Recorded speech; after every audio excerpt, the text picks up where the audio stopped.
Hello বন্ধুরা, মাত্র কয়েক মাসের মধ্যেই পুরো বাংলাদেশে আলোচনার কেন্দ্রবিন্দু হয়ে উঠেছে দুনিয়া টাকার গোলাম নাটক। আর এই নাটকের জনপ্রিয় চরিত্র গোলাম ও ফাতেমা জয় করে নিয়েছে লাখো দর্শকের হৃদয়। কিন্তু বাস্তব জীবনে তারা কারা, তাদের আসল নাম কি, কিভাবে অভিনয়ে এলেন, বর্তমানে কত টাকা আয় করেন, আর সবচেয়ে বড় প্রশ্ন, বাস্তব জীবনে কি তারা প্রেম করেছেন? আজকের এই ভিডিওতে থাকছে সকল কিছু। তো চলুন ভিডিও শুরু করা যাক।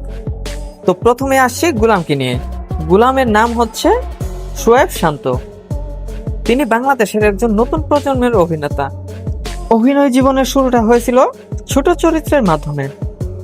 সর্বপ্রথম কাজ করেছেন তিনি স্কুল গ্যাং নাটকের মাধ্যমে, তারপর ঢাকা টু খুলনা। তবে দুনিয়া টাকার গোলাম নাটকই তাকে সবচেয়ে বেশি জনপ্রিয় করে তোলে। শান্তর বয়স আনুমানিক 23 থেকে 27 বছর। প্রতি নাটকে তিনি 15 থেকে 40,000 টাকা নিয়ে থাকে। মাসিক আয় নিয়মিত কাজ করে থাকলে 1 থেকে 3 লাখ টাকার মতো আয় করতে পারে। বর্তমানে তিনি ঢাকাতেই থাকে। এবার আসি ফাতেমা চরিত্রের কথায়। ফাতেমার আসল নাম হচ্ছে লামহা আনসু। তিনি বর্তমানে বাংলাদেশের নাট্য জগতের অন্যতম আলোচিত তরুণ অভিনেত্রী।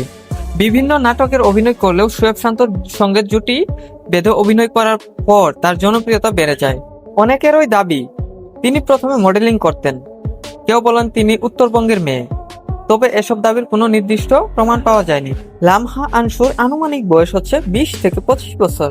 লামহা আনসু প্রতি নাটকে 10 থেকে 30,000 টাকা করে পারিশ্রমিক নিয়ে থাকে।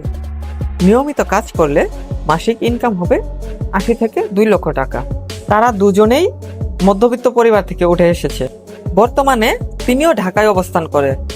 এবার আসি সবচেয়ে আলোচিত প্রশ্ন, আমাদের সকলের চাহিদা। অনেক দর্শক মনে করে নাটকের মতো বাস্তব জীবনেও কি গোলাম ও ফাতেমার মধ্যে প্রেমের সম্পর্ক রয়েছে? কিন্তু না। অনেক সোশ্যাল মিডিয়া দাবি করলেও এখন পর্যন্ত শোয়েব শান্ত কিংবা লামহা আনসু কেউই প্রকাশ একে অপরের সঙ্গে প্রেমের সম্পর্কের কথা নিশ্চিত করেনি। তো বন্ধুরা, কেমন লাগলো আজকের এই ভিডিওটি, আর তাদের জুটিটা আপনার কাছে কেমন লাগে কমেন্টে অবশ্যই জানাবেন। এবং পরবর্তীতে কোন অভিনেত্রী অভিনেতার ভিডিও বা রিভিউ চাচ্ছেন সেটাও অবশ্যই কমেন্ট করে জানাবেন। আর নিয়মিত ভিডিও পেতে আমাদের চ্যানেলটি অবশ্যই সাবস্ক্রাইব করে রাখবেন, বেল আইকনটি অবশ্যই দাবিয়ে রাখবেন। ধন্যবাদ, ভালো থাকবেন।